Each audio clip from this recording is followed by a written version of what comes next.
So, my dear students, in lecture third of solutions, we will be discussing about types of solutions. देखिए, जब आप मेरा lecture first देखेंगे, मैंने वहां क्लियर किया था सोल्यूशन क्या चीज है। सोल्यूशन के कंपोनेंट्स हमने डिस्कस किए थे और उसमें मैंने एक बहुत वाइटल इंपॉर्टेंट पॉइंट बताया था आपको कि जो यूनिवर्सल डेफिनेशन हमने कहा था कि सॉल्वेंट की है। हमने कहा सॉल्वेंट वो कंपोनेंट है सोल्यूशन का जो हमारे सोल्यूशन को फिजिकल स्टेट देता है। हमारा सोल्यूशन सॉलिड है, ये डिपेंड करता है सॉल्वेंट क्या है। अगर सॉल्वेंट सॉलिड है तो हमारा सोल्यूशन भी सॉलिड होगा, और अगर हमारा सोल्यूशन लिक्विड है तो इसमें जो सॉल्वेंट होगा वो लिक्विड होगा। और अगर सोल्यूशन गैसियस स्टेट में एग्जिस्ट करता है तो मींस इसमें जो सॉल्वेंट होगा वो गैस होगा। तो क्या है, फिजिकल स्टेट जो होती है, फिजिकल स्टेट ऑफ सोल्यूशन जो होती है, physical state of solution, physical state of solution जो होती है ये डिपेंड करती है, it depends upon physical state of solvent. Physical state of solvent, it's very very important. तो मींस सॉल्वेंट की फिजिकल स्टेट क्या है, वही फिजिकल स्टेट सॉल्यूशन की हो सकती है। अब आपको पता है सॉल्वेंट जो है ये तीन फिजिकल स्टेट्स में एग्जिस्ट करता है। तो यूजुअली हमारे पास तीन फिजिकल स्टेट्स हैं, that is solid, liquid and gaseous state. तो दिस वे हमारा सोल्यूशन भी तीन टाइप्स का हो सकता है, या तो सॉलिड सोल्यूशन हो सकता है, या तो लिक्विड सोल्यूशन हो सकता है, या तो गैसियस सोल्यूशन हो सकता है, depending upon the physical state of solvent. So that is why जब हम तो सॉल्यूशंस जो हैं हमारे पास तीन टाइप्स के हैं। सॉल्यूशंस जो हमारे पास है ये तीन टाइप्स के हैं। एक सॉल्यूशन होगा जिसको हम कहेंगे सॉलिड सॉल्यूशंस। दूसरा जो टाइप होगा that will be called liquid solutions. और तीसरा जो टाइप होगा that will be called gaseous solutions. तो यूजुअली हम इस चैप्टर में जो सॉल्यूशंस पढ़ने जा रहे हैं we will be mostly dealing with liquid solutions in this chapter, that is solutions। तो लेकिन तीन टाइप्स के सॉल्यूशंस हैं, एक तो सॉलिड सॉल्यूशन है, दूसरा लिक्विड सॉल्यूशन है, और तीसरा गैसियस सॉल्यूशन है। ये डिपेंड करता है किसकी, physical state of the solvent. Is this clear? हम एक एक करके इनको डिस्कस करेंगे। देखिए, टाइप फर्स्ट जो है that will be solid solutions, type second will be liquid solutions, and type third will be gaseous solutions। So we'll be discussing first solid solution, liquid solutions and gaseous solutions। देखिए solid solutions हम पढ़ेंगे पहले। solid solutions, so type first that is solid solutions। देखिए बहुत important चीज है। हम क्या करेंगे, हम यहां पर सल्यूट लेंगे, हम यहां पर सॉल्वेंट लेंगे, यहां पर हम सॉल्वेंट लेंगे, यहां पर हम टाइप ऑफ सॉल्यूशन लेंगे, यहां पर हम फिजिकल स्टेट ऑफ सॉल्यूशन लेंगे, और यहां पर हम एग्जाम्पल से इसको क्लियर करेंगे। देखिए बहुत आसान चीज है। अगर हमें फिजिकल स्टेट देखनी होगी सॉल्यूशन की, वो डिपेंड करती है फिजिकल स्टेट ऑफ सॉल्वेंट पे। तो हम अगर सॉल्वेंट को कांस्टेंट रखेंगे तो means physical state of the solution will remain constant. तो हम सपोज फर्स्ट हम लेंगे सॉलिड। जब हमने सॉल्वेंट सॉलिड लिया तो आप फॉर ग्रांटेड लेंगे सर यहां पर जो फिजिकल स्टेट होगी इस सॉल्यूशन की वो भी सॉलिड होगी। क्लियर? हम सॉल्यूट को वेरी करेंगे, सॉल्यूट सॉलिड भी हो सकता है, लिक्विड भी हो सकता है, गैस भी हो सकता है। तो सॉल्यूट की फिजिकल स्टेट वेरी करने से हमारे सॉल्यूशन की फिजिकल स्टेट वेरी नहीं करती है। तो फर्स्ट हम टाइप पढ़ेंगे, सपोज हमारा सॉल्यूट भी सॉलिड है। अगर हमारा सॉल्यूट भी सॉलिड है तो solid physical state of the solution will not depend upon the physical state of the solute. हमारा सॉल्यूट भी सॉलिड है, लेकिन हमारा सॉल्वेंट जो है ये सॉलिड है। अगर ये सॉलिड है तो हमारा physical state of the solution वो भी सॉलिड होगा। ये टाइप ऑफ सॉल्यूशन क्या बनेगा, that will be solid in solid, means solid solvent in solid, solid solute in solid solvent. तो एग्जांपल्स देखिए, एलॉयज। पहले इस टाइप को हम क्लियर करेंगे। देखिए एलॉयज क्या चीज है। Alloys homogeneous mixture. मैंने कहा सोल्यूशन क्या होना चाहिए, होमोजेनस मिक्सचर। तो एलाइज जो कि सॉल्यूशंस हैं, सॉलिड सॉल्यूशंस हैं, इसलिए जब हम इनको डिफाइन करेंगे मैंने लिखा है homogeneous mixture in which atoms of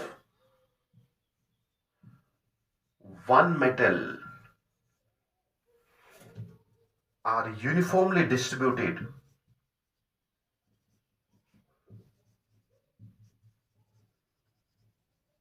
among atoms of another metal। देखिए क्या है, एलॉयज जो है ये बेसिकली मिक्सचर है, मेटल्स का मिक्सचर है। दो या दो से ज्यादा मेटल्स का मिक्सचर है, वो भी कौन सा mixture, homogeneous means uniform composition का मिक्सचर है।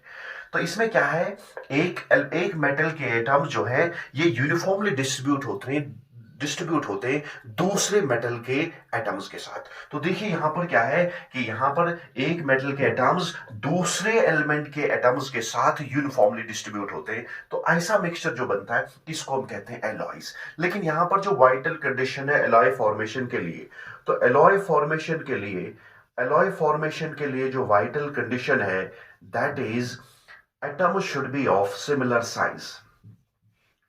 atoms should be of similar size। कभी आपके इनऑर्गेनिक केमिस्ट्री में क्वेश्चन आता है, देखिए atoms should be of similar size। यहां पर होमोजेनस मिक्सचर है दो या दो से ज्यादा मेटल्स का, और एक मेटल के एटम्स दूसरे मेटल के एटम्स के साथ यूनिफॉर्मली डिस्ट्रीब्यूट करते हैं। ऐसे मिक्सचर को हम क्या कहेंगे, एलॉयज कहेंगे। लेकिन मैंने कहा कि एलॉय फॉर्मेशन के लिए जो वाइटल कंडीशन है that is atoms should be of similar size. ये सिमिलर साइज आप डी ब्लॉक एलिमेंट्स में पढ़ेंगे। जब हम डी ब्लॉक एलिमेंट्स पढ़ेंगे वहां मैं समझाऊंगा डी ब्लॉक एलिमेंट्स जो होते हैं जिनको आप ट्रांजिशन एलिमेंट्स कहेंगे, उनमें एक इंपॉर्टेंट प्रॉपर्टी होती है दैट्स कॉल्ड लेंथेनाइड कॉन्ट्रैक्शन। तो लेंथेनाइड कॉन्ट्रैक्शन के जब हम कॉन्सिक्वेंसेस पढ़ेंगे तो वहां पर हम क्लियर करेंगे डी ब्लॉक एलिमेंट्स के जो मेटल्स हैं उनका जो साइज है वो ऑलमोस्ट सिमिलर है। इसलिए जब आप देखेंगे ये एलॉय फॉर्मेशन जो होती है ये परटेन करती है टू ट्रांजिशन एलिमेंट्स या ट्रांजिशन मेटल्स। तो ट्रांजिशन मेटल्स का एक इंपॉर्टेंट फीचर होता है, एक इंपॉर्टेंट प्रॉपर्टी होती है that is alloy formation, they form alloys. तो ये एलॉय फॉर्मेशन जो होती है ये किन में होती है, ट्रांजिशन मेटल्स में होती है या ट्रांजिशन एलिमेंट्स में होती है ये एलॉय फॉर्मेशन। तो एलॉय कुछ नहीं है, ये सॉलिड सॉल्यूशन है दो या दो से ज्यादा मेटल्स का, मोस्टली ट्रांजिशन मेटल्स का होमोजेनस सॉल्यूशन होता है। तो देखिए फॉर एग्जांपल से हम क्लियर करेंगे। एग्जांपल देखिए, एग्जाम्पल से हम क्लियर करेंगे ये एलॉयज। फॉर एग्जाम्पल हमारे पास एक एलॉय है जिसको आप कहेंगे Bros. It's an alloy of copper and zinc. Copper और जिंक आपस में होमोजेनस सॉल्यूशन बनाएंगे, बिल्कुल सॉलिड सॉल्यूशन बनता है। आप बिल्कुल क्या करेंगे, यहां पर आप डिफरेंशिएट नहीं करेंगे, कॉपर और जिंक को डिफरेंशिएट नहीं करेंगे, बिल्कुल होमोजेनस बनता है, मोनोफेजिक बनता है, नॉन रिएक्टिव बनता है। तो ये सॉलिड सॉल्यूशन बन गया ब्रास। दूसरी एलॉय देखिए ब्रोंज जो है, ब्रोंज भी एक एलॉय है that is copper and tin. Bronze is an alloy of copper and tin. In the same वे हमारे पास एक एलॉय है एल्निको, एल्युमिनियम, निकल, कोबाल्ट, आयरन की एलॉय होती है। It is used in the formation of permanent magnets. Permanent magnets को बनाने के लिए हमारे पास एक एलॉय है दैट्स कॉल्ड एल्निको। इतना ही नहीं, इनवर है हमारे पास एक alloy invar. It's an alloy of iron, nickel, और इसमें 0.2% कार्बन भी होता है। So invar is an alloy of iron, nickel and with a slight bit of carbon in it. तो ये भी होमोजेनस है, मोनोफेजिक है, नॉन रिएक्टिंग है। इस इनवर एलॉय का जो थर्मल कोएफिशिएंट ऑफ एक्सपेंशन होता है, बहुत कम थर्मल कोएफिशिएंट ऑफ एक्सपेंशन होता है। दैट इज व्हाई हम इसको यूज करते हैं उन इंस्ट्रूमेंट्स में जो बहुत सेंसिटिव इंस्ट्रूमेंट्स होते हैं, जैसे बैलेंसिंग व्हील ऑफ व्हील्स में यूज करते हैं इसको। बैलेंसिंग व्हील ऑफ वॉच में जो बैलेंसिंग व्हील होता है, तो क्योंकि इसमें थर्मल कोएफिशिएंट ऑफ एक्सपेंशन बहुत कम है, दैट्स व्हाई हम इसको यूज करेंगे बैलेंसिंग व्हील ऑफ वॉच में, या हम किसी सेंसिटिव इंस्ट्रूमेंट में इसको यूज कर सकते हैं। इतना ही नहीं, देखिए आपने एक कॉमन एग्जांपल देखी सॉलिड सॉल्यूशन की, गोल्ड। गोल्ड भी एक सॉलिड सॉल्यूशन है। आप इसका स्क्रीनशॉट लेंगे, मैं समझाऊंगा गोल्ड क्या चीज है। ठीक, देखिए अगर हम गोल्ड की बात करेंगे, वो भी सॉलिड सॉल्यूशन है, लेकिन प्योर गोल्ड नहीं। अगर 24 कैरेट आप गोल्ड लेंगे, that's not a solid solution. तो हम देखिए परसेंटेज प्योरिटी जब हम गोल्ड की देखते हैं, हम इन टर्म्स ऑफ कैरेट्स वो दिखाते हैं। देखिए अगर हम कहेंगे 24 कैरेट गोल्ड, तो मींस 24 पार्ट्स एलॉय के, अगर हम 24 पार्ट्स लेंगे, उनमें से 24 पार्ट्स गोल्ड के हैं, तो मींस इसमें कोई दूसरा मेटल या दूसरा एलिमेंट नहीं है। 24 carat gold means 100% gold, 100% gold. तो मींस ये एलॉय नहीं है, ये सिंपली एक प्योर मेटल है, प्योर एलिमेंट है। तो देखिए अगर हम कहेंगे 24 carat gold, it's not a solution, means it contains 100% gold. लेकिन जब हम कहेंगे 18 कैरेट गोल्ड, तो 18 कैरेट गोल्ड में, क्योंकि 24% गोल्ड जो है प्योर गोल्ड है, लेकिन 18 कैरेट गोल्ड में गोल्ड क्या होगा, गोल्ड की कॉन्सेंट्रेशन कम होगी comparative to this 24 carat gold. In comparison to 24 carat gold, 18 carat gold will be containing less gold. Is this clear? तो means यहां पर देखिए गोल्ड की परसेंटेज कैसे निकालेंगे हम, that is 18 divided by 24 multiplied by 100. तो means 24 carat gold means 100% gold. लेकिन जब हम कहेंगे 18 carat gold, 18 carat gold means it will contain 18 by 24 multiplied by 100, that will come out to be 75% gold. आप कहेंगे सर 75% गोल्ड, तो फिर 25% क्या डालेंगे हम इसमें? देखिए अगर हमारे पास एक प्योर गोल्ड होता है, 24 कैरेट गोल्ड होता है, 24 carat gold means 100% gold. 100% gold से हम ज्वेलरी नहीं बनाएंगे, ये बहुत सॉफ्ट होता है। तो दैट इज वाई इससे इसको हम यूज नहीं कर सकते हैं ज्वेलरी में, हमें थोड़ा इंप्योरिटी डालनी पड़ती है। वो किसकी इंप्योरिटी डालनी पड़ती है? कॉपर की इंप्योरिटी, ताकि इसमें हार्डनेस आ जाए। तो हम इसमें डालते हैं इंप्योरिटी, लेकिन कौन सी इंप्योरिटी डालेंगे? इसमें 25% होगा कॉपर, बिकॉज देखिए 75% गोल्ड है, तो 25% इसमें क्या है? इसमें 25% कॉपर है।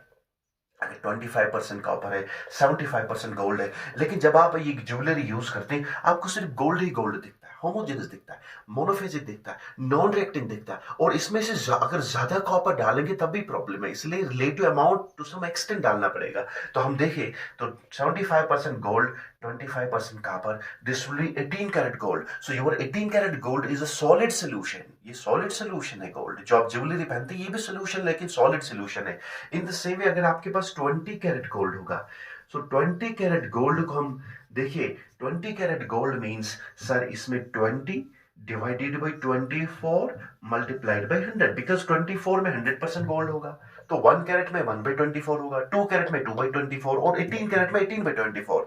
इन the same way 20 carat gold में 20/24, so that will come out to be 92% gold, और बाकी जो 8% होगा, 8% इसमें कॉपर होगा। तो ये देखिए आपका 20 कैरेट गोल्ड भी क्या है? ये सॉलिड सोल्यूशन है। 18 कैरेट गोल्ड भी क्या है? Solid solution. अगर 24 कैरेट गोल्ड की बात करेंगे तब ये प्योर गोल्ड है, 100% गोल्ड है, तब ये सॉलिड सोल्यूशन नहीं कहलाएगा। So this is solid solution, this is solid solution.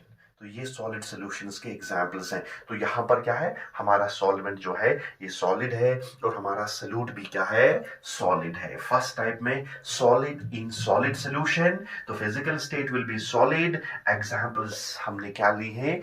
Alloys ली हैं। और एक एलॉय देखिए, आपने पढ़ा होगा जर्मन सिल्वर। जर्मन सिल्वर, कभी ऐसे क्वेश्चन आता है which among the following alloys contains silver as one of the element। देखिए जर्मन सिल्वर एक मिसनॉमर है, लगता है कि इसमें सिल्वर भी होगा लेकिन सिल्वर नहीं है इसमें, ये बिल्कुल व्हाइट शाइनी एलॉय है, सिल्वर लाइक एलॉय है, बिकॉज ऑफ इट्स अपीयरेंस हम इसको कहते हैं जर्मन सिल्वर। लेकिन इसमें क्या है, कॉपर, जिंक एंड निकल, ये जर्मन सिल्वर है। सो इसमें सिल्वर नहीं है लेकिन इसमें कंपोजिशन है कॉपर, जिंक एंड निकल। इन द सेम वे देखिए गन मेटल भी और एक एलॉय है, गन मेटल। गन मेटल जो है तो इसमें कॉपर, जिंक और टिन होता है, ये तो गन मेटल है, कैनन्स में हम यूज करते हैं। तो इन द सेम वे ये भी बहुत मेलेबल है, डक्टाइल है और नॉन करोसिव है जर्मन सिल्वर। तो इसके भी बहुत सारे यूजेस हैं। तो गन मेटल देखिए कॉपर, जिंक एंड टिन, ये सारे के सारे एलॉय जो हैं ये सॉलिड सॉल्यूशंस कहलाएंगे। Is this clear? इसका स्क्रीनशॉट लेंगे हम, टाइप सेकंड पे जाएंगे। देखिए टाइप सेकंड, टाइप सेकंड देखिए बहुत इंपॉर्टेंट चीज है। देखिए हमने टाइप फर्स्ट पढ़ा, टाइप फर्स्ट हमने देखा सॉलिड इन सॉलिड सॉल्यूशन। हमने कहा चूंकि सॉल्वेंट सॉलिड है तो हमारा सॉल्यूशन भी सॉलिड होगा। अब देखिए हम सॉल्वेंट को वैरी नहीं करेंगे, सॉल्वेंट को वैरी करने का मतलब है हम सॉल्यूशन की फिजिकल स्टेट को वैरी करते हैं। अब यहां पर सॉल्वेंट भी सॉलिड लेंगे अभी, लेकिन सल्यूट को वैरी करेंगे, दैट इज लिक्विड।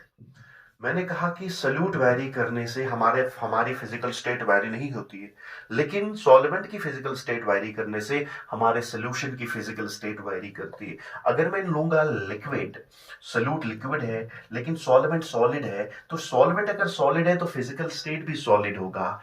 और यहां पर देखिए एग्जाम्पल, हम टाइप ऑफ सॉल्यूशन बनेगा लिक्विड इन सॉलिड। अगर हम कहेंगे लिक्विड इन सॉलिड सॉल्यूशन है तो ये बहुत यूनिक सा लगता है हमें, लिक्विड किसमें है, सॉलिड में है। क्योंकि हमारा सॉल्वेंट सॉलिड है तो फिजिकल स्टेट भी सॉलिड होगी, तो हम कहेंगे is a liquid in solid solution, physical state will be solid. तो examples will be hydrated salts, hydrated salts. देखिए हाइड्रेटेड साल्ट्स क्या चीज है, हमारे पास जब भी हम किसी क्रिस्टल को क्रिस्टलाइज करते हैं, जब भी हम किसी क्रिस्टल को क्रिस्टलाइज करते हैं फ्रॉम एक्वा सॉल्यूशन और from any moist solvent, is this clear? During its crystallization ये कुछ वाटर मॉलिक्यूल्स को एंट्रैप करता अपने क्रिस्टलाइन फ्रेमवर्क में। मींस ड्यूरिंग क्रिस्टलाइजेशन ये कुछ वाटर मॉलिक्यूल्स को ट्रैप करता है, एंट्रैप करता है, किसमें? अपने क्रिस्टलाइन फ्रेमवर्क में। उन वाटर मॉलिक्यूल्स को हम कहेंगे वाटर ऑफ क्रिस्टलाइजेशन या वाटर ऑफ हाइड्रेशन। इनका बहुत इंपॉर्टेंस होता है वाटर ऑफ क्रिस्टलाइजेशन का। ये क्या करते हैं, ये वाटर ऑफ हाइड्रेशन और वाटर ऑफ क्रिस्टलाइजेशन हमारे क्रिस्टलाइन प्रॉपर्टीज को मेंटेन करता है। They are very very vital for the maintenance of crystalline properties. देखिए फॉर एग्जांपल, इसको एग्जांपलीफाई करेंगे, यहां टाइप सेकंड को हम एग्जांपलीफाई करेंगे। एग्जांपल्स देखिए, एग्जांपल्स में हम लेंगे copper sulphate pentahydrate, 5 water molecules. एक formula unit of copper sulphate में कितने वाटर मॉलिक्यूल्स एंट्रैप होते हैं? 5 वाटर मॉलिक्यूल्स ट्रैप होते हैं, जिन्हें हम कहेंगे वाटर ऑफ क्रिस्टलाइजेशन, जिन्हें हम कहेंगे वाटर ऑफ हाइड्रेशन।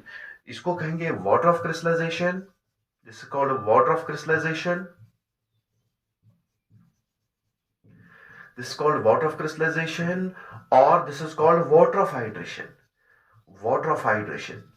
और जो ही आप इस वाटर ऑफ हाइड्रेशन को बाहर निकालेंगे, मेनली एक इलेक्ट्रोस्टैटिक फोर्स से बंद होता है अंदर, किसी बॉन्डिंग से नहीं। वाटर ऑफ क्रिस्टलाइजेशन या वाटर ऑफ हाइड्रेशन जो होते हैं, they are important for maintenance of crystalline properties. किसी क्रिस्टलाइन प्रॉपर्टीज में, क्रिस्टलाइन प्रॉपर्टीज को मेंटेन करने के लिए हमारे पास इसका बहुत ज्यादा रोल होता है, जिसका नाम है वाटर ऑफ क्रिस्टलाइजेशन या वाटर ऑफ हाइड्रेशन। मीन जब हम इस क्रिस्टल को क्रिस्टलाइज करते हैं एक्वा सॉल्यूशन से या किसी मॉइस्ट सॉल्वेंट से, ड्यूरिंग इट्स क्रिस्टलाइजेशन ये कुछ वाटर मॉलिक्यूल्स को ट्रैप करता है, और ट्रैप करने से अंदर इसके क्रिस्टल में चले जाते हैं, इसके क्रिस्टलाइन फ्रेमवर्क में जाते हैं, जिन्हें हम कहते हैं वाटर ऑफ क्रिस्टलाइजेशन या कहेंगे वाटर ऑफ हाइड्रेशन। ये वाटर ऑफ क्रिस्टलाइजेशन या वाटर ऑफ हाइड्रेशन जो है बहुत इंपॉर्टेंट है for the maintenance of crystalline properties. जैसे कॉपर सल्फेट, आप देखेंगे लैब में कॉपर सल्फेट आपको बिल्कुल सॉलिड दिखता है बिकॉज हमारे पास सॉल्वेंट सॉलिड है, लेकिन ये वाटर मॉलिक्यूल्स नहीं दिखते हैं आपको बिकॉज यहां देखिए हमारे पास सॉल्वेंट सॉलिड है, तो ये लिक्विड है, ये चेंज करने से फिजिकल स्टेट चेंज नहीं होती है, तो हमारे पास ओवरऑल बिल्कुल कॉपर सल्फेट दिखता है, होमोजेनस, मोनोफेजिक, नॉन रिएक्टिंग। और दैट्स वाई ये देखिए सॉलिड सोल्यूशन कहलाएगा। ये वाटर मॉलिक्यूल्स आपको दिखते नहीं है, with in the crystalline framework है। जैसे कॉपर सल्फेट पेंटाहाइड्रेट है, लिखा होता है उसके रीजन बॉटल पे लिखा होता है copper sulphate pentahydrate. In the same वे अगर आपने देखा होगा एक ऑर्गेनिक कंपाउंड है COOH, डाई कार्बोक्सिलिक एसिड, जिसको आप कहेंगे ऑक्सैलिक एसिड जो है COH dihydrate, it's a di carboxylic acid जिसका आईपीएक नेम है एथेन 1,2 डाइओइक एसिड, और कॉमन नेम है इसका ऑक्सैलिक एसिड। ऑक्सैलिक एसिड बिल्कुल व्हाइट व्हाइट सॉलिड होता है, और व्हाइट देखिए पाउडर्ड फॉर्म में होता है ये व्हाइट सॉलिड। वहां पर इसकी क्रिस्टलाइन फ्रेमवर्क में भी दो वाटर मॉलिक्यूल्स हैं, जैसे ऑक्सैलिक एसिड डाइहाइड्रेट। तो ये भी कौन सा सोल्यूशन होगा? Liquid in solid solution, liquid in solid solution. इतना ही नहीं, और एक एग्जांपल से हम क्लियर करेंगे। Sodium sulphate, sodium sulphate decahydrate, जिसका कॉमन नेम है Glauber salt, Glauber salt, Glauber salt. ये भी देखिए, ये भी liquid in solid type of solution है। Sodium sulphate decahydrate, copper sulfate pentahydrate, oxalic acid dihydrate. Is this clear? These are all which type of solutions? That is liquid in solid. Liquid किसके framework में चला जाएगा? Solid framework में चला जाता है, इसके क्रिस्टलाइन फ्रेमवर्क में चला जाता है। Because of this it maintains crystalline properties. जो ही हम इसको क्या करेंगे, हीट करेंगे, ये वाटर ऑफ क्रिस्टलाइजेशन भाग जाता है, डिहाइड्रेशन होती है। तो ऐसे डिहाइड्रेशन पे क्या होता है कि इसकी जो क्रिस्टलाइन प्रॉपर्टीज है वो बिल्कुल लॉस होती है। So with the loss of this water of crystallization, the crystalline properties vanishes in such compounds. That's why it's very, very vital for the maintenance of crystalline properties. Clear? इसके बाद हम third लेंगे। So let's take third type of solution. देखिए third type of solution कैसे लेंगे? Third type of solution देखिए, third type of solid solution है। यहां पर हम बिल्कुल इसको कांस्टेंट रखेंगे। इसको कांस्टेंट इसलिए रखना पड़ता है बिकॉज फिजिकल स्टेट वैरी करती है सॉल्वेंट से, तो हम इसको वैरी कर रहे हैं। तो यहां पर देखिए गैस, और कौन सा सॉल्यूशन बनेगा? फिजिकल स्टेट क्या होगी? It will be solid. Why physical state is solid? Because क्योंकि हमारा सल्यूट जो है, हमारा सॉल्वेंट सॉलिड है, और यहां पर हम सल्यूट को वैरी करते हैं। सल्यूट को वैरी करने से फिजिकल स्टेट पे कोई असर नहीं पड़ता है। तो यहां देखिए ये गैस है, सॉलिड्स, हमारा सॉल्वेंट सॉलिड है, तो कौन सा सोल्यूशन बनेगा? It will B gas in solid. और अगर ये गैस इन सॉलिड है तो एग्जांपल्स देखिए, examples means gas in solid. For examples तो यहां पर हम लिखेंगे gas is absorbed on metals. एक होता है एब्जॉर्प्शन, दूसरा होता है एडसॉर्प्शन। एडसॉर्प्शन मींस अगर सरफेस पे कंसंट्रेशन ज्यादा है एज कंपेयर टू बल्क, इसको कहेंगे एडसॉर्प्शन। हम सरफेस केमिस्ट्री में इसको इन डिटेल पढ़ेंगे। और दूसरा होता है एब्जॉर्प्शन। एब्जॉर्प्शन में बिल्कुल कंसंट्रेशन जितनी सरफेस पे होती है उतनी बल्क में भी होती है, यूनिफॉर्म कंसंट्रेशन होती है थ्रू आउट। तो लेकिन एडसॉर्प्शन में सिर्फ सरफेस पे ज्यादा कंसंट्रेशन है एज कंपेयर टू बल्क। देखिए गैस इज एडसॉर्ब्ड ऑन मेटल्स। हम क्या करते हैं, आपने पढ़ा होगा क्लास 11th में, हम पढ़ेंगे ऑर्गेनिक केमिस्ट्री में hydrogenation of alkenes, hydrogenation of alkanes. तो देखिए जब हम एल्कीन्स की हाइड्रोजनेशन करते हैं या रिडक्शन करते हैं तो हमारे पास एल्केन्स बनते हैं। तो वो कैसे हम रिडक्शन करेंगे? एल्कीन्स को जब हम क्या करेंगे, एल्कीन्स की जब हम रिडक्शन करेंगे, हाइड्रोजन की रिडक्शन करेंगे, हाइड्रोजन से हम रिडक्शन करेंगे इन प्रेजेंस ऑफ पैलेडियम, तो हमारे पास एल्केन बनता है। So you are getting alkanes, so we are getting alkanes. तो conversion of alkenes into alkanes is called hydrogenation. Is this clear? तो means हम हाइड्रोजन ऐड करते हैं। हम ऐसे हाइड्रोजन ऐड नहीं करेंगे, हम पहले क्या करते हैं, देखिए अगर आप मेटल्स की बात करेंगे तो मेटल्स की जब हम बात करेंगे, मेटल्स की सरफेस पे कुछ अनबैलेंस्ड फोर्सेस होती हैं, like this unbalanced forces. Unbalanced forces हम ऐसे समझाएंगे, सपोज आपके पास वाटर मॉलिक्यूल की हम एग्जांपल लेंगे। सपोज इसमें वाटर है, आप देखिए वाटर में अगर आप ये मॉलिक्यूल लेंगे, सेंटर का मॉलिक्यूल लेंगे, it will be attracted by all the molecules equally from all the sides. तो देखिए अगर हम इस मॉलिक्यूल की बात करेंगे सेंटर में, हर किसी डायरेक्शन में वाटर मॉलिक्यूल्स इसको अट्रैक्ट कर रहे हैं विद इक्वल फोर्स। तो एज अ रिजल्ट इस मॉलिक्यूल का जो नेट फोर्स होगा, तो net force on this molecule will B 0। लेकिन अगर आप यही मॉलिक्यूल सरफेस पे लेंगे, सरफेस पे देखिए यहां पर बिल्कुल डाउनवर्ड फोर्स हो रहा है, डाउनवर्ड फोर्स एक्ट कर रहा है, ऊपर कुछ नहीं है। तो मींस सरफेस वाले मॉलिक्यूल्स में नेट डाउनवर्ड फोर्स अप्लाई हो रहा है। इसलिए आप कहते हैं लिक्विड में जो फोर्स पर यूनिट लेंथ कहलाएगा, फोर्स पर यूनिट लेंथ होता है, that will be called tension. हमेशा हमारे पास सरफेस टेंशन जिसको आप कहते हैं, हमेशा जो सरफेस वाले मॉलिक्यूल्स होते हैं, सरफेस वाले मॉलिक्यूल जो होते हैं, they will be in a state of tension.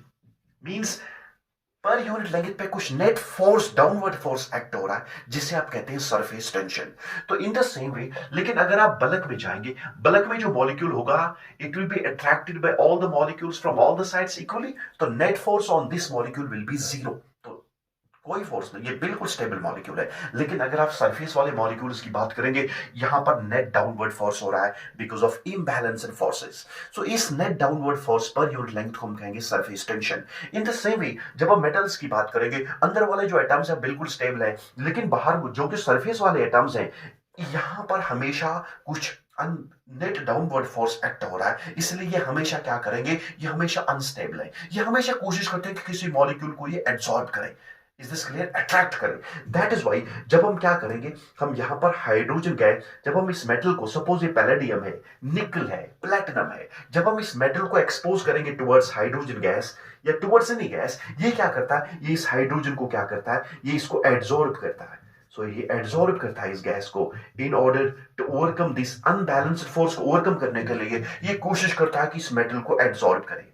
तो देखिए इसके बाद आपने क्या कर दिया, आपने पैलेडियम का मेटल लिया, इसको एक्सपोज किया हाइड्रोजन गैस से। वो after its exposure to the hydrogen gas, आप देख रहे हैं आपके पास मेटल बनता है, बिल्कुल पैलेडियम बनता है, लेकिन इसके ऊपर हाइड्रोजन एड्सॉर्ब होता है। तो इस प्रोसेस को कहते हैं, जिस प्रोसेस में गैसेस एड्सॉर्ब होती है मेटल्स पे, this process is known as occlusion.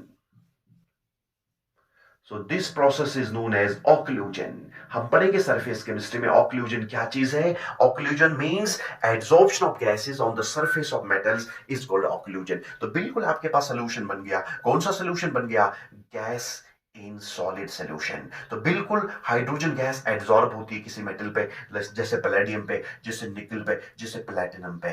तो ये भी कौन सा सोल्यूशन बन गया? That is gas in solid solution. तो gas in solid solution means gas is adsorbed on metals. This process is technically known as occlusion, जिसको हम क्लियर करेंगे सरफेस केमिस्ट्री में। Is this clear? तो ये हो गए तीन टाइप्स ऑफ सॉल्यूशन। तो फर्स्ट टाइप हमने पढ़ा कौन सा solution? That is solid solution. इस सॉलिड सॉल्यूशन में तीन सब टाइप्स हैं, that is solid in solid, liquid in solid and gas in solid. Is this clear? Now let's take one more solution that's called liquid solutions. इसका screenshot लेंगे, हम type भी पढ़ेंगे liquid solutions. देखिए दूसरा type जो हम पढ़ने जा रहे हैं, that will be liquid solutions. Type B, that is liquid solutions. तो यहां पर भी हम सॉल्यूट लेंगे, सॉल्वेंट लेंगे, टाइप ऑफ सॉल्यूशन लेंगे, फिजिकल स्टेट एंड एग्जांपल्स। लेकिन यहां पर हम क्या करेंगे, सॉल्वेंट को अब हम वेरी करेंगे। फर्स्ट में हमने लिया था सॉलिड सॉल्यूशन, लेकिन अब हम क्या करेंगे, हम सॉल्वेंट को लिक्विड लेंगे। जब हमने सॉल्वेंट लिक्विड लिया तो आप फॉर ग्रांटेड लेंगे, सर अब जो हमारे पास सॉल्यूशन होगा वो लिक्विड सॉल्यूशंस होंगे। बिकॉज हमारे पास चूंकि सॉल्वेंट लिक्विड है तो सॉल्यूशंस भी क्या होगा, ये सॉल्यूशंस भी लिक्विड सॉल्यूशंस कहलाएंगे। तो हम क्या लेंगे, सॉल्वेंट को हमने लिक्विड लिया, लेकिन यहां देखिए सॉल्यूट को वेरी करेंगे, दैट इज सॉलिड। और अगर आपके पास सॉलिड है, ये किस में है, लिक्विड में है, तो फिजिकल स्टेट होगी हमारे पास लिक्विड फिजिकल स्टेट होगी सॉल्यूशन की। बिकॉज आपको पता है sir, physical state of the solution depends upon the physical state of the solvent. तो ये लिक्विड कहलाएगा। और टाइप ऑफ सॉल्यूशन क्या बनेगा, सॉलिड इन लिक्विड। और अगर ये सॉलिड इन लिक्विड है तो ऐसा करने से देखिए बहुत एग्जांपल, ये कॉमन सॉल्यूशंस हम पढ़ेंगे इस सॉल्यूशन चैप्टर में, solid in liquid solutions. For example sugar in water, जिसको हम कहेंगे शुगर इन वाटर, या NaCl in water, NaCl in water, sodium chloride in water. तो ये बहुत कॉमन एग्जांपल्स हम पढ़ेंगे इन सॉल्यूशंस में। और इसके बाद देखिए ये तो कॉमन सॉल्यूशंस है। तो दूसरा देखिए, यहां पर हम इसको लिक्विड ही रखेंगे बिकॉज हम इसको कांस्टेंट रखेंगे, फिजिकल स्टेट भी कांस्टेंट रहेगी, तो यहां पर भी हमारा सोल्यूशन जो होगा ये लिक्विड होगा, लेकिन सोल्यूशन को हम यहां सोल्यूट को हम वेरी करेंगे, ये लिक्विड बनेगा। और ये देखिए अगर ये लिक्विड है तो ये लिक्विड इन लिक्विड सोल्यूशन बनेगा, बहुत आसान। It's liquid in liquid, liquid in liquid. और यहां पर एग्जाम्पलीफाई करेंगे इसको, आप कहेंगे सर दो मिसेबल लिक्विड्स, एग्जाम्पल लेंगे टू मिसेबल लिक्विड्स। आप कहेंगे सर ये क्या चीज है टू मिसेबल लिक्विड्स, मैं ऐसे समझाऊंगा। अगर आपके पास वाटर है, आपने इसमें केरोसिन डाल दिया, ये इमिसेबल लिक्विड्स है। आप देख रहे हैं केरोसिन ऊपर है, वाटर नीचे है, ये हेटेरोजीनस सिस्टम बन गया। अगर हेटेरोजीनस सिस्टम है तो ये सोल्यूशन नहीं कहलाएगा। मैंने कहा सोल्यूशन की वाइटल कंडीशन है it should be homogeneous mixture. अगर हेटेरोजीनस है तो तब ये सोल्यूशन नहीं कहलाएगा। इसलिए जो दो लिक्विड्स आप मिलाएंगे they should dissolve each other, वो आपस में डिसॉल्व होने चाहिए। तो मिसेबल लिक्विड्स होने चाहिए। जैसे वाटर हम डालेंगे, जैसे हम इथेनॉल डालेंगे पानी में, इथेनॉल जब हम पानी में डालेंगे बिल्कुल कंप्लीटली होमोजेनस सिस्टम बनता है, ये तो आपस में डिसॉल्व कर रहे हैं। तो टू मिसेबल लिक्विड्स, तो एग्जांपल लेंगे water and ethanol, water and ethanol, या क्लोरोफॉर्म एंड कार्बन टेट्राक्लोराइड। ये दो मिसेबल लिक्विड्स होने चाहिए जो आपस में डिसॉल्व होने चाहिए। तो two miscible liquids, for example water plus ethanol. अगर इमिसेबल लिक्विड्स हैं तब बिल्कुल आप क्या करेंगे, ये हेटेरोजेनस सिस्टम बनता है, फेज डिफरेंशिएशन होती है, तो ऐसे सिस्टम को आप सोल्यूशन नहीं कहलाएंगे। तो liquid in liquid solution means two miscible liquids like water plus ethanol. Is this clear? दो पोलर कंपोनेंट्स या दो नॉन पोलर कंपोनेंट्स, दो पोलर लिक्विड्स, दो नॉन पोलर लिक्विड्स हमेशा क्या करेंगे, ये दो मिसेबल लिक्विड्स कहलाएंगे और ये कौन सा सोल्यूशन बनाएंगे, liquid in liquid solution. Is this clear? तो थर्ड देखिए गैस। हमारा सॉल्यूट गैस है लेकिन सॉल्वेंट अभी भी लिक्विड है, because we are dealing with liquid solutions. When we are dealing with liquid solutions we will keep the solvent constant, that's liquid. तो देखिए गैस इन लिक्विड कौन सा सोल्यूशन बन गया, तो the name of the solution will be, this type of solution is gas in liquid. जब हम gas in liquid solution कहलाएंगे तो एग्जांपल देखिए, आप देख रहे हैं पानी में कौन सा गैस डिसॉल्व होता है, ऑक्सीजन गैस डिसॉल्व होता है। एक्वाटिक लाइफ देखिए दे वो सर्वाइव करती है, फिश जो है पानी में वो सर्वाइव करती है बिकॉज ऑफ डिसॉल्व्ड ऑक्सीजन।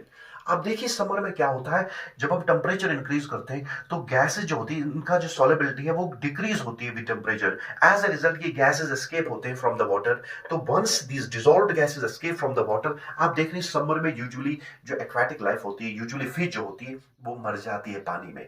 तो देखिए गैस इन लिक्विड जो है तो गैसेज एब्सॉर्ब, एग्जाम्पल हम लेंगे तो इसकी फिजिकल स्टेट भी लिक्विड होगी। तो हम एग्जाम्पल कैसे एग्जाम्पलीफाई करेंगे, इसको एग्जाम्पलीफाई करेंगे एग्जाम्पल से, that is gas is absorbed in water. Common example है, for example oxygen dissolved in water. इतना ही नहीं, एरिएटेड ड्रिंक्स जो हम लेते हैं, एरिएटेड ड्रिंक्स, हम कोल्ड ड्रिंक्स जो पीते हैं उनमें carbon dioxide under pressure dissolve होता है। आपको बिल्कुल सिर्फ कोल्ड ड्रिंक दिखती है, गैस नहीं दिखता, लेकिन जो ही आप प्रेशर को रिलीज करते हैं आप देखते हैं वहां से कार्बन डाइऑक्साइड निकलता है। समझाएंगे आगे। तो मींस एरिएटेड ड्रिंक्स है, या हम लेंगे गैसेस एब्सॉर्ब्ड इन वाटर। पानी में गैस होता है, ऑक्सीजन गैस डिसॉल्व होता है। तो देखिए सॉल्यूट गैस है लेकिन सॉल्वेंट लिक्विड है, तो गैस एंड लिक्विड बन गया। Example is gases absorbed in water या एरिएटेड ड्रिंक्स पे लेंगे। Is this clear? तो इसमें भी तीन टाइप्स के सॉल्यूशंस हैं। तो लिक्विड सॉल्यूशंस में तीन सब टाइप्स हैं। एक सब टाइप है सॉलिड इन लिक्विड सॉल्यूशन, दूसरा है लिक्विड इन लिक्विड, और तीसरा जो है that is gas in liquid solution. Is this clear? Let's take one more solution. It was type second solution, that is liquid solution. अब देखिए third solution पढ़ने जा रहे हैं, that will be gaseous solutions. देखिए गैशियस सॉल्यूशंस हम कैसे पढ़ेंगे, तो गैशियस सॉल्यूशंस में आप खुद बताएंगे। बताइए हम सॉल्वेंट की फिजिकल स्टेट क्या होगी, सॉल्वेंट की फिजिकल स्टेट हम अब वेरी करेंगे फ्रॉम लिक्विड, लेकिन अब हम सॉल्वेंट की जो फिजिकल स्टेट है वो हम गैस लेंगे। तीनों कंडीशंस में हम गैस लेंगे, तीनों कंडीशंस में गैस लेंगे। जब हमने फिजिकल स्टेट वेरी की फ्रॉम लिक्विड टू गैस, तो हमारे पास जो सॉल्यूशन बनेगा, third type of solution will be, that will B gaseous solution. First was solid solution, second will be liquid solution, and third is gaseous solution. Because हमने physical state solvent की vary की from solid to liquid to gas. अब solute की physical state vary करेंगे. solute की physical state vary करने से देखिए हम solid लेंगे, यहां पर हम liquid लेंगे और यहां पर हम गैस लेंगे. क्योंकि सॉल्यूट की फिजिकल स्टेट आप वैरी करेंगे, वैरी करने से physical state of the solution will not change, it will remain constant. तो देखिए अगर सॉलिड है तो solid in gas, type of solution will be solid in gas.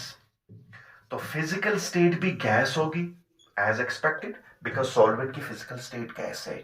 तो यहां पर देखिए मैं यहां पर कंफ्यूज होता हूं, एग्जांपल्स क्या लेंगे. देखिए most of the books right हम लिखते हैं सब्लिमेबल सबस्टेंसेस इन एयर, कुछ बुक्स लिखती हैं आयोडीन वेपर्स इन एयर, कुछ लिखती हैं है ना ड्राई जो सॉलिड कार्बन डाइऑक्साइड होता है, ड्राई आइस जिसको आप कहते हैं, that is solid carbon dioxide in air.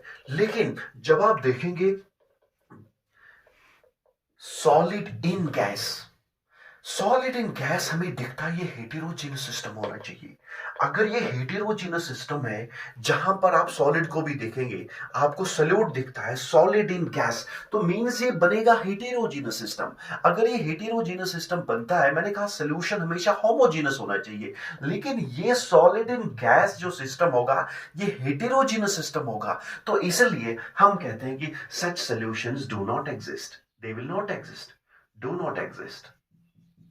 ऐसा सोल्यूशन एग्जिस्ट नहीं कर पाएगा बिकॉज ये हेटेरोजेनस सिस्टम बनता है. मैंने कहा सोल्यूशन की एक वाइटल कंडीशन है इट शुड बी होमोजेनस, लेकिन most of the books right they write subliminal substance in air. जब हम लिखेंगे iodine vapors in air means it is gas in gas solution. So that's why हम इस solution को discard करेंगे. ऐसा solution exist नहीं करता है. अगर exist कर भी जाता है तो ये heterogeneous system है. अगर heterogeneous system है तब इसको solution नहीं कहलाएंगे. देखिए दूसरा जो solution है that is liquid in gas. तो देखिए liquid in gas solution बनेगा liquid in gas. बहुत आसान है क्योंकि यहां पर कौन सी फिजिकल स्टेट है गैस, तो physical state will B gas gas. तो हमारे सॉल्यूशन की फिजिकल स्टेट भी गैसियस स्टेट होगी, तो गैस गैसियस फिजिकल स्टेट होगी. तो लेकिन यहां पर देखिए एग्जांपल हम लेंगे humidity in air. Humidity in air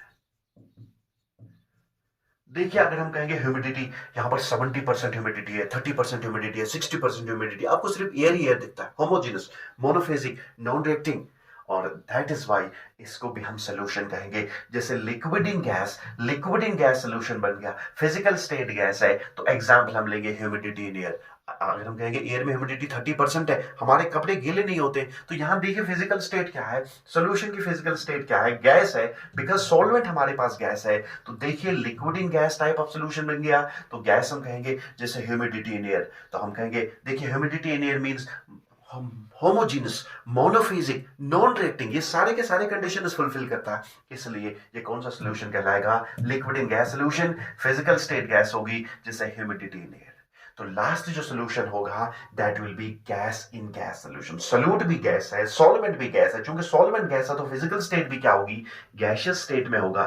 और यहां पर हम लिखेंगे गैस इन गैस सोल्यूशन, और जब इन गैस सोल्यूशन बन गया type of solution will be gas in gas. और यहां पर देखिए हम एक इंपॉर्टेंट एग्जांपल यहां देखिए, एयर जो है एयर भी सोल्यूशन है, ये होमोजेनस मिक्सचर है. देखिए एयर में नाइट्रोजन भी होता है, एयर में ऑक्सीजन होता है, एयर में कार्बन डाइऑक्साइड होता है और अदर गैसेस भी होते हैं, लेकिन आपको बिल्कुल एयर ही एयर दिखता है, आपको नाइट्रोजन अलग से नहीं दिखता है, आपको ऑक्सीजन अलग से नहीं दिखता है. जिस दिन आपको नाइट्रोजन भी दिखेगा ऑक्सीजन भी दिखेगा तभी हेटेरोजेनस सिस्टम है, तभी सोल्यूशन नहीं कहलाएगा. तो एयर देखिए it's a homogeneous mixture, it's a homogeneous mixture. अगर ये होमोजेनस मिक्सचर है तो मैंने कहा होमोजेनस मिक्सचर को आप फॉर ग्रांटेड लेंगे, it will be a solution.